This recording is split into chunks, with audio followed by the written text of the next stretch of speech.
Aujourd'hui, l'art et la guerre, c'est la même chose.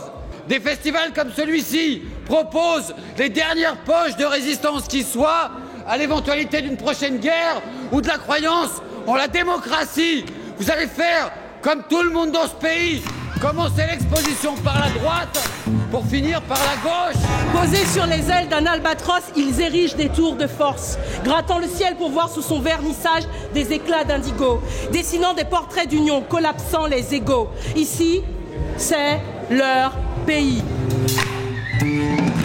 Cette parole au milieu de ce bazar artistique circule depuis quelques années et c'est Artov Popov qui l'a imaginé. Grâce à l'Albatros, grâce à mon régisseur Alex Patron, on a fait monter un petit peu la sauce. On avait fait une première édition en 2005, puis on a attendu un peu. On a repris en 2012 l'année dernière et puis là c'est la 3e édition avec 130 artistes et que du kiff. Sans traite, on mange gars, hey ou pas, ça va être ta fête, on va cramer au micro-ondes de feu. Non, pas lui c'est David, mon pote, mais il n'était pas comme les autres, mais pas de l'autre. J'avais participé à la première édition en 2005, on avait fait un spectacle, là, il y avait une scène ici, il y avait peut-être, 10 fois moins d'œuvres exposées, et avec le temps, je vois la chose grandir, fleurir. C'est un événement qui permet de rencontrer, de voir d'autres gens travailler autour de l'art, que ce soit la photo, que ce soit la sculpture, que ce soit la peinture, que ce soit la musique, la poésie. Et voilà, je crois que c'est assez rare déjà en temps normal que tous ces mondes puissent se croiser dans des lieux. Donc voilà, si un lieu comme ça existe, c'est extra. Je retrouve plus mes rêves dans ces bâtiments ternes. Les yeux de mes frères brillent lorsqu'ils parlent de taf. Quand vous invitez des slameurs dans plus de 1000 mètres carrés et vous les laissez s'exprimer, ça donne quoi? Et ouais, c'est quoi le problème? La seule chose qui pourra me sauver, c'est mes putains de poèmes. Voilà, s'il est possible de dire quelque chose publiquement, je vais saisir l'occasion, mais bon, après... Sinon, le reste du temps, je reste chez moi, je me parle à moi-même. Oui, c'était un peu le bordel au niveau du premier truc qu'on vient de faire là. Après, il va y avoir toutes les perfs où là, on aura vraiment un espace d'expression un peu plus carré. Les choses que l'on voit, histoire de savoir qui nous sommes et où nous sommes. C'est le genre d'événement qui me permettent d'envisager de ne pas juste être slammer ou rappeur, mais de devenir, là par exemple j'expose pour la première fois une œuvre plastique, on va dire, du modelage en carton. C'est un rêve. Je leur propose un casque dans lequel ils peuvent écouter les textes. Je leur propose un mur sur lequel ils peuvent lire le texte, mais ils ne sont pas obligés. Ils passent, ils peuvent juste happer une parole. Et l'idée, c'était ça, de prendre des flashs en fait. Des flashs de sentiments, des flashs de sensations et de les proposer directement. Un peu comme si tu buvais un jus concentré, quoi. Moi, je me sens toujours un peu entre deux, tu vois. Moi, je suis martiniquaise et en même temps française. Je suis dans le système et en même temps anticolonialiste. Et donc, voilà, c'était une sorte de compromis. En fait, j'avais pas envie d'être dans une dichotomie, mais j'avais envie d'exprimer ma dualité, tu vois. Sur un mur, il y a du créole, sur un mur, il y a du français. Et en même temps, à un moment, on est là. On est entre deux. On n'a pas besoin de choisir. On est dans cette matrice-là, quoi, voilà. Un truc assez simple, en fait. Mort le PD et le mot, pareil comme ton carré dans le cul, hein. Alors vas-y, faisez sphère rouge et soyez.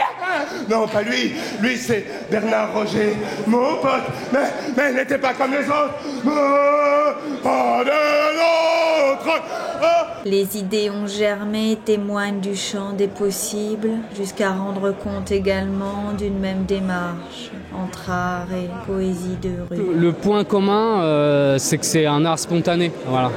C'est un art populaire. Le slam n'a pas demandé l'autorisation à l'académie, n'a pas demandé l'autorisation à une école, à une façon de faire pour exister.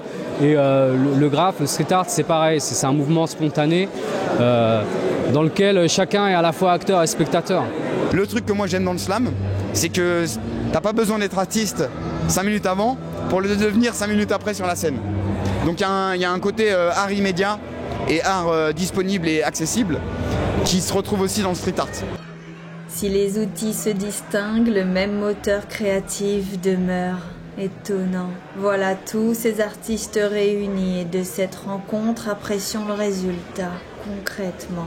C'est assez rare qu'on ait l'opportunité justement d'échanger avec ces arts-là, parce que nous on est plus dans un art du live et de la scène, mais justement la rencontre elle est super intéressante pour ça, parce que là si on est en impro par exemple, l'inspiration elle est partout, alors que dans nos scènes slam, nos inspirations vont être vraiment le côté bar, ou le côté scène, mais on n'aura pas autant de couleurs, autant de matière pour broder ensuite nous-mêmes.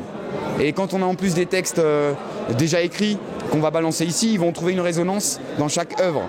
Pour peu que les gens aient envie de faire le lien il se fait naturellement. Puis après, tu vois, tu as des œuvres autour de toi, tu es forcément influencé, tu vois. À un moment, tu avais envie d'écrire ça, tu dis, voilà, j'ai envie d'écrire autre chose, donc c'est en perpétuelle mutation, quoi. On avait déjà slamé au Louvre il y a quelques années, mais je trouve ça beaucoup plus naturel ici, parce que les œuvres ne sont pas classiques et elles viennent d'être faites.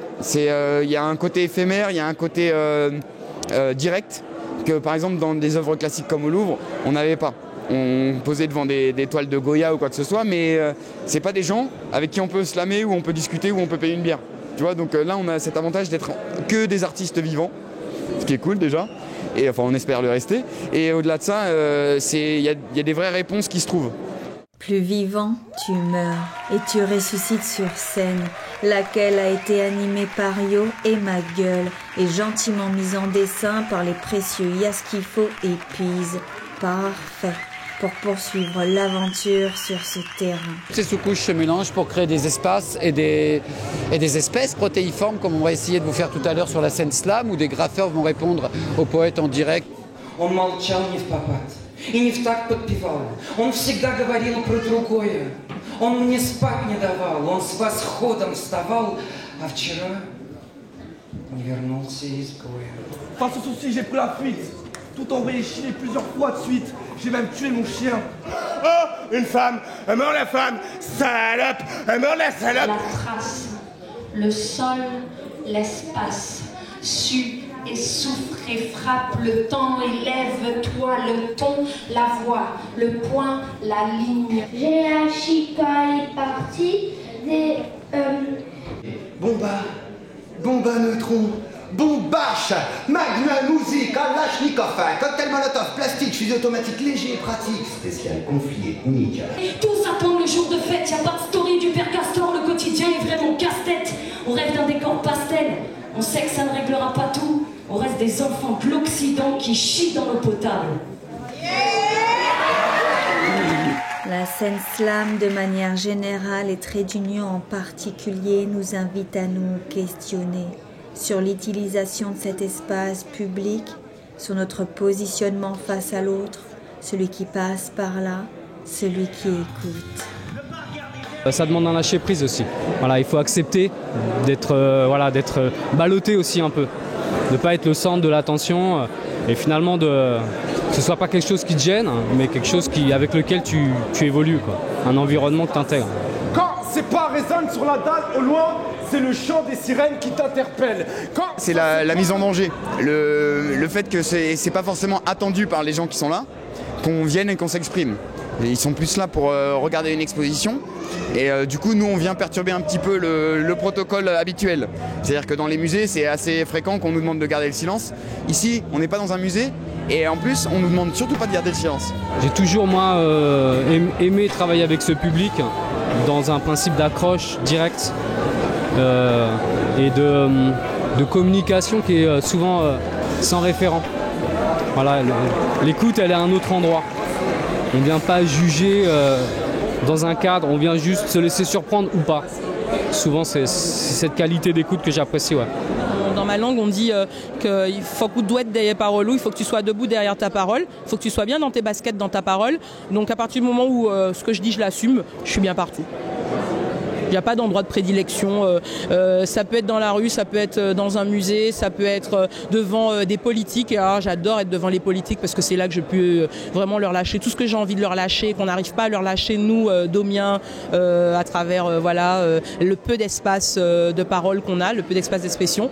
Donc tout est permis, mais moi j'ai tendance quand même à essayer de protéger un peu les plus jeunes au niveau des textes, parce qu'on a trop tendance à s'imaginer qu'on est tous des adultes avec le même niveau de compréhension, alors que sur une scène slam, tu as souvent des enfants, et ça sert à rien de choquer un enfant pour choquer.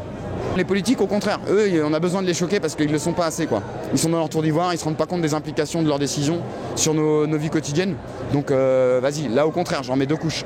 Mais par contre, quand il y a des gosses, bah vas-y, j'oublie ma critique sociale, et je vais plutôt être au service justement du moment que eux vont passer en tant que public.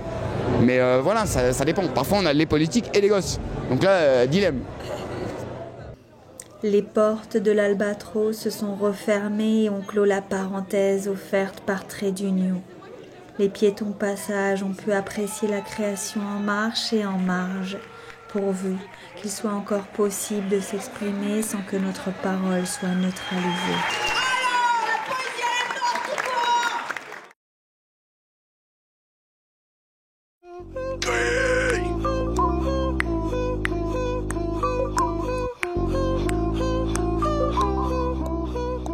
Poésie.